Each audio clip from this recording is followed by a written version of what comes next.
Hey, what's up, guys? This is Anthony from Anthony's Customs, and it's time to talk about The Walking Dead.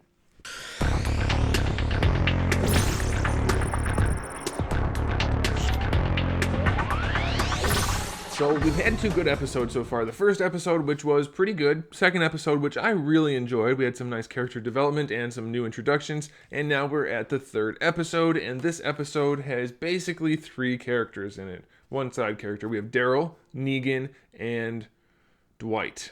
I almost called him D, but I didn't want to confuse anybody if you aren't keeping up on the show. So, Dwight. And you would think that that would be a really good episode, and I don't want to say it was a bad episode. It was fine. There wasn't anything bad about it. But here's the premise of the episode. And if you haven't seen it, there may be spoilers, but not really. So we know Daryl got taken away by the Saviors, and so it starts basically with Daryl being in a cell, in a room. And he's in there for almost all of the episode. And the whole purpose of this is Dwight is like his handler, and then Negan's in charge, of course, and they're trying to get Daryl to become one of them. That's the whole premise of the episode. Throughout the episode, there are little instances where they're trying to wear Daryl down and where he is rebuffing those. Is that a word? I think that's a word. Those things, those attempts. He's saying basically, no thanks. I don't want to be a bad guy. I'm going to be a good guy. And they're saying, well, we're either going to kill you or you're going to be one of us. And you'll have a happy life, but you're going to be one of us. And he keeps saying, no thanks. That's the general gist of it. Now, throughout that, we end up finding out why Dwight is one of the bad guys and how Negan was able to convince him or persuade him to become a bad guy.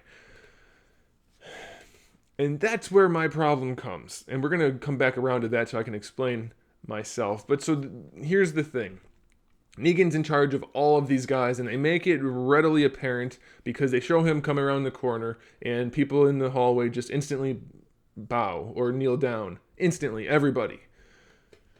It's a guy with a baseball bat. Yes, it has barbed wire on it, but I don't think that makes it especially threatening. So, why is it he has this power over people? I don't know if the comics talk about it, but I don't really care because this isn't the comics. I would like for them to explain why he has this power over everybody in the show. Now, I don't need it right now, but I want at some point for them to explain that. I think it's necessary. I think it's vital. I think what they did in this episode wasn't enough to do that. So we come to the Dwight thing. We find out why Dwight is listening, why his face is all melted up. And what happens is Negan basically says, I'm going to take your wife and you're going to be one of my people. And since you tried to get away, your punishment other than me taking your wife is I'm going to iron your face. And so that's why his face is all melted. And basically, if you don't, I'm going to kill your wife and you and everybody else. So through that, we find out that Negan has this power over Dwight and presumably other people by threatening the people those people care about, which age-old bad guy move. We know that. That's fine. Makes sense. Everybody would do that. If you're a bad guy, you threaten not the person, but the thing the person likes. Then they're going to do what you want. That makes sense. Here's what doesn't make sense. There's a lot of people, a lot of saviors working for Negan. Now, I don't mean the other settlements. I mean the actual saviors. They're all armed, or at least the ones that are armed, and there's plenty of them. We've seen that. He walks around with a baseball bat. If he's doing this stuff to you, if he's basically took your wife, made her his wife, he's ironing your face, he's generally a bad guy, why is it that nobody is just popping him? Like, I'm sick of this, boom, you're done. Now I'm in charge. I can either be a good guy or a bad guy or not, but you're a bad guy and I don't like you, and you're making all of these presumably at least somewhat decent people be bad guys now. Right? Like, why is there no resistance? And we do see a hint of resistance in this episode, but it is totally quashed and it's not fruitful in any way. At all. None. And so that was kind of pointless. And the only reason it wasn't fruitful was because Dwight didn't reciprocate. Like, the one guy tried to get away, that's the side character I mentioned, and then Dwight found him, and Dwight's like, no, you're coming back.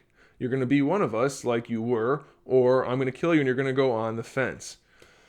The fence is like their zombie moat type deal. I assume they didn't clearly state that, but I'm assuming that's what it is. And the guy's like, no, Negan's a butthole. I don't want to do that. You shouldn't be a butthole. You know this sucks. Let's not do that. And then Dwight's like, he's kind of thinking about it, and he's like, okay, fine, but we're going to go back. I'm going to kill your wife or whatever, whoever the guy had, and then you're going to go back. And the guy's like, okay, fine. So the guy starts walking, and then Dwight shoots him in the back.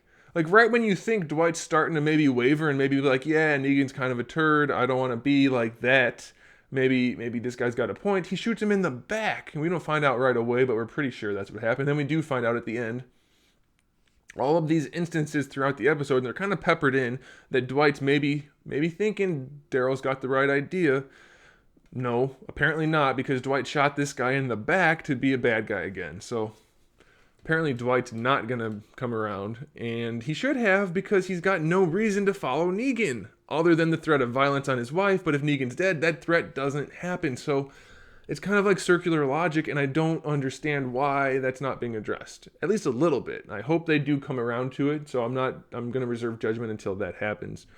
As far as Daryl goes this episode, not much happens. He doesn't have much to say at all, other than, my name's Daryl. Literally, that's what he says, because Negan wants him to say he's Negan, which they still haven't explained that either. Like, he's got these people so whipped that they have to say that they're Negan. I think that's weird. Might be in the comics, not in the show yet, so I'm waiting for that to be explained. So yeah, Daryl's still defiant. He says, I'm not going to do that, and as of right now, they're still trying to convince Daryl to be a savior, so it didn't really go anywhere. The whole episode ends basically where it started. We just know a little bit more about Dwight. We know a little bit more about Negan. He's got some nice interaction with people to show us that he's a total bad guy for sure. A charismatic bad guy, but still a bad guy nonetheless. So that's it. Like, there's not much progression. It wasn't a bad episode. It wasn't a good episode. Daryl was naked in it. I imagine some people like that. Doesn't do much for me, but that's okay. That's your thing. So I don't know. What did you guys think of the episode? For me, it was it's okay. Like, we got some information out of it, but not that much. I wanted a little bit more. So I don't know. Let me know what you guys think. I'd like to hear your thoughts. Looks like next week's episode we might get some more stuff going on, because now we have some interaction between Rick and Negan post the head bashing. So that'll be interesting to see. So I'm curious what you guys think about that and what you thought about this episode. Make sure you comment in the section below. That's a weird way of wording that, but that's what I said, so we're going to stick with it. Thanks for watching. I'll see you guys in the next video.